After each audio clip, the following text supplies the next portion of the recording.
Hello बच्चों, good morning to you all. बच्चों, आपको जो मैंने पहले समझाया था वो सारा समझ में आ गया, आई होप सो। अगर फिर भी किसी बच्चे को कोई डाउट हो तो पूछ लेना, मैं बार बार कह रहा हूँ। लेकिन कोई भी बच्चा अभी तक कोई डाउट नहीं पूछ रहा, वो यही कह रहा है कि मुझे समझ में आ गया। सबसे पहले बच्चे, मैं आपको यहाँ पर ये बताना चाहूँगा कि आपकी ये बुक है न्यूमेरिकल एनालिसिस की, न्यू कॉलेजेस के नाम से, जीवनसन पब्लिकेशन की। आप ये बुक ले लेना। और इस बुक में जब तक आप बुक नहीं लोगे, जब तक कुछ समझ में नहीं आएगा आपको। और इस बुक को ले लेना। आप बुक लेने के बाद जब आप इसको समझोगे फिर आपको समझ में भी आ जाएगा। अगर किसी प्रकार का कोई डाउट है तो इसमें जो अपना फर्स्ट जो चैप्टर है वो फाइनाइट डिफरेंसेस ऑपरेटर है, और यही चैप्टर हम कर रहे हैं। आप पे जल्दी से जल्दी अपनी बुक ले लो। Thank you. अभी हम स्टार्ट करते हैं अपना 10th क्वेश्चन तक हमारा हो गया। हम 11th क्वेश्चन करने लग रहे थे, 11th क्वेश्चन बीच में रह गया था। अब हम इसको दोबारा करते हैं 11th क्वेश्चन को। जैसे कि 11th क्वेश्चन में कहा गया है, if the third differences are constant find y6 where y0 is equal to -3, y1 is equal to 6, y2 is equal to 8, y3 is equal to 12। अब ये जो आपके पास ये एंट्री दी हुई है, और इस एंट्री में आपने इसने y6 वाली एंट्री पूछ रखी है। y6 वाली एंट्री का मतलब है आपके पास x 0 से स्टार्ट हुआ है और x 6 तक, मतलब 7th टर्म होगी फिर तो आपकी। तो 7th टर्म्स आपने बतानी है। अब बच्चों, जैसे हमने पहले एक क्वेश्चन किया था कि जो भी टर्म्स पूछ रखी हो उसने हमने उसको a b c इस तरह मान लिया था। लेकिन अगर इस क्वेश्चन में हम वो मेथड लगाएंगे तो हमने a b c d कई, मतलब आपने कांस्टेंट कंसीडर करने पड़ेंगे।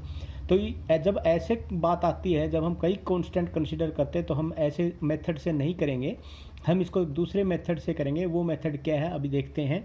सबसे पहले हम यहाँ पर डिफरेंस टेबल फॉर्म करेंगे, और डिफरेंस जो टेबल फॉर्म करते हैं वो क्या है, x आपके पास 0 1 2 3 दिया हुआ है, y आपके पास -3 6 8 और 12 दिया हुआ है। अब हम फर्स्ट डिफरेंस निकालते हैं। फर्स्ट डिफरेंस आपको पता है दिस माइनस दिस होता है, और ये आपका 9 हो गया। 8 - 6 2, 12 - 8 4 आ गया। अब हम सेकंड फॉरवर्ड डिफरेंस निकालेंगे। 2 - 9 -7, 4 - 2 2। उसके बाद थर्ड डिफरेंस निकालेंगे। 2 - -7 9। अब यहाँ पर एक टर्म्स आ गई तो इसके आगे इसके नहीं होंगे, तो हमारे पास ये इसकी टेबल बन गई। अब हम यहाँ स्टार्ट करते हैं। सबसे पहले जैसा कि आपके पास दिया हुआ है yn is equal to e raise to the power n y0, ये फार्मूला होता है। मैंने पहले जब मैं करा था, जब भी मैंने आपको बताया था yn is equal to e raise to the power n और y0। हर ऐसे जब भी ऐसा क्वेश्चन होगा हम e की वैल्यू रख लेते हैं, और e की वैल्यू क्या होती है 1 प्लस में डेल, 1 प्लस में डेल की पावर n और y0 हो जाएगी। अब 1 प्लस में डेल की पावर n y0, ये आपके पास क्या हो गया, एक बाइनोमियल थ्योरम। अब यहाँ पर लगा देंगे 1 प्लस डेल के ऊपर। बाइनोमियल थ्योरम आपको पता है ये क्या होता है, 1 plus n del plus n into n minus 1 divide by 2 factorial, और ये आपके पास डेल स्क्वेयर हो जाएगा, और plus n into n minus में 1 इंटू एन माइनस में 3 डिवाइड बाई 3 फैक्टोरियल, डेल की power 3 plus and so on, और बाद में ये y0 आपका ये आ जाएगा। अब जब हम y0 इसके साथ मल्टीप्लाई करेंगे, यह y0 हो जाएगा, यहाँ पर हो जाएगा n del y0, n into n minus 2 by 2 del square y0, n into n minus 1 n minus 2 3 factorial, और डेल क्यूब y0 हो जाएगा। तो यहाँ पर जब हम y0 की, अब ये वैल्यू रखेंगे, हम वैल्यू रखेंगे तो y0 की वैल्यू क्या है, देखो यहाँ पर y0 की वैल्यू आपके पास ये है y0 की ये 0 है, और y0 की वैल्यू क्या है -3, तो ये -3 रख दिया। एंड डेल y0 की वैल्यू ये है, ये 9 रख दिया, तो ये इन्होंने 9 रख दिया। उसके बाद डेल स्क्वेयर y0 का मतलब -7, और डेल क्यूब y0 9, तो यहाँ पर इसकी जगह -7 और इसकी जगह क्या हो जाएगा 9 हो जाएगा।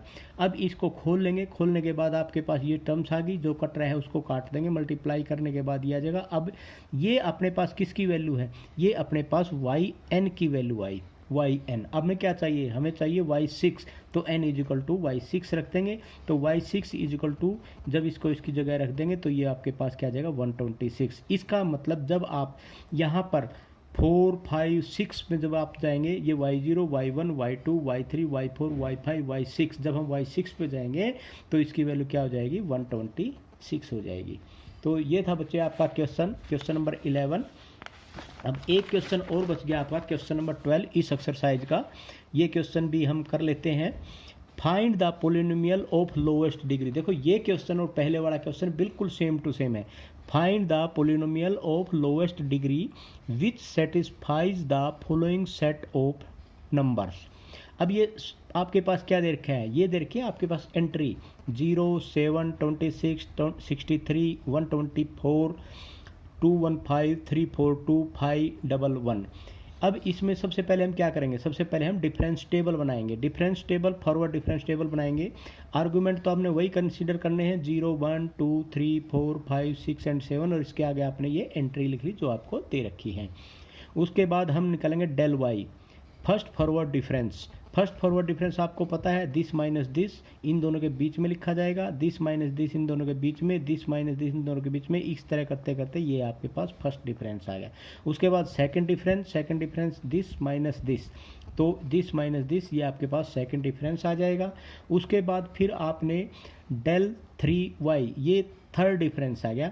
उसके बाद 6 माइनस 6 ये आपके पास 0 आ गया। अब बच्चों यहाँ से आपको पता चल गया कि भाई जो फोर्थ डिफरेंस आपने निकाला, फोर्थ फॉरवर्ड डिफरेंस टेबल जो फोर्थ डेरिवेटिव आपने निकाला वो सारा 0, 0, 0 आ गया। अब जब ये 0 आ जाता है तो उस टाइम पे आप ये क्या कहेंगे, लोएस्ट डिग्री टर्म पूछ रखे। लोएस्ट डिग्री टर्म्स अब आपने निकालनी है कि भाई लोएस्ट डिग्री टर्म्स का मतलब आपने सबसे पहले वही n वाली जो इक्वेशन हमने पिछले क्वेश्चन में की थी n वाली इक्वेशन निकालेंगे। यहाँ पर अब आपको पता है जब फोर्थ डिग्री टर्म्स आपकी इसमें 0 है और इसका मतलब जो fifth and higher degree terms वो सारी की सारी क्या हो जाएंगी, 0 हो जाएंगी। ये 0 हो गई तो सारी अगली 0 हो जाएंगे। आपको ये पता चल गया कि भाई इसमें सारी में कांस्टेंट आ गया। इसका मतलब कांस्टेंट के बाद जितने भी आगे डेरिवेटिव करेंगे सारे क्या आ जाएंगे, 0 आ जाएंगे। तो इसका मतलब ये हुआ कि फोर्थ डिग्री टर्म अगर 0 है तो वहाँ पर जो हमारी ये जो इक्वेशन है वो थर्ड डिग्री टर्म्स की हो गई। ये बात का बच्चे एक बार फिर बताता हूँ। अगर आपकी कांस्टेंट टर्म 3 में आ जाती है और फोर्थ डिग्री टर्म होगी 0, तो इसका मतलब थर्ड से ऊपर वाली जितनी भी इक्वेशन आएंगी, जितना भी आप ये डेरिवेटिव निकालोगे, या आप ये कह सकते हैं कि जितना भी डिफरेंस निकालोगे, फोर्थ डिफरेंस जो निकालोगे उसके बाद थर्ड डिफरेंस के बाद जितने भी डिफरेंस आप निकालोगे वो सारे के सारे क्या हो जाएंगे, 0 हो जाएंगे। इसका मतलब जो थर्ड वाला कांस्टेंट था, जो थर्ड डिफरेंस कांस्टेंट था, वो इक्वेशन भी थर्ड डिग्री की ही होगी। अब इसमें देखेंगे fn equal to y n e raise to the power n y 0 बराबर है e raise to the power n f0, क्योंकि y0 की जगह हम f0 लिख सकते हैं। तो e की जगह क्या लिख देंगे, 1 प्लस में del raise to the power n, 1 plus में डेल की पावर n, इसके ऊपर बाइनोमियल थ्योरम अप्लाई कर देंगे।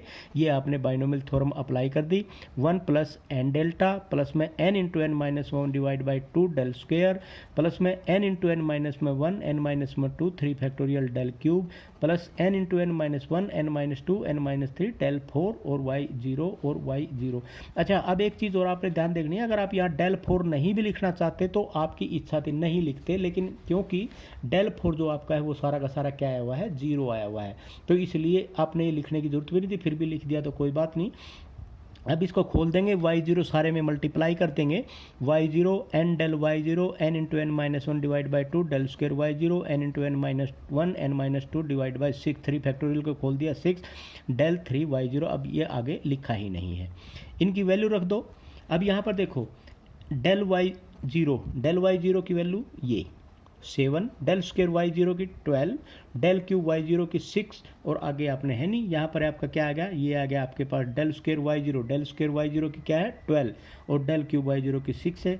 जो भी कट रहा है उसको काट दो, और जो कटने के बाद जो भी आपके पास फिर बचेगा इसको खोल लो। खोलने के बाद आपके पास एक इक्वेशन आ जाएगी n में, तो fn इक्वल टू क्या आ जाएगा, n3 plus 3n square plus में 3n। ऑटोमेटिकली ये जो इक्वेशन आपकी ये थर्ड डिग्री में बच गई। n की जगह अगर आप x रख देते हैं तो fx equal to x cube plus 3x square plus में 3x is a polynomial of 3 degree. बच्चों ये थी आपकी एक्सरसाइज 1.1। आई होप ये बच्चों सभी को समझ में आ गई होगी। अगर फिर भी इसमें कोई क्वेश्चन आप इसको, आपके पास एक दिन है पूरा, आप इसको पूरे को करना, और अगर कोई क्वेश्चन भी समझना है आप मोस्ट वेलकम है। पर कल हम अपनी 1.2 स्टार्ट करेंगे, तो आप इसको अगर किसी ने भी कोई भी बात समझनी है पहले इसमें डाल देना, फिर मैं उसके बाद उसको आगे कल उसको समझा दूंगा अगर किसी को कोई प्रॉब्लम है। अगर नहीं प्रॉब्लम है तो फिर कल हम आपकी 1.2 एक्सरसाइज के बारे में पढ़ना स्टार्ट करेंगे। Thank you very much.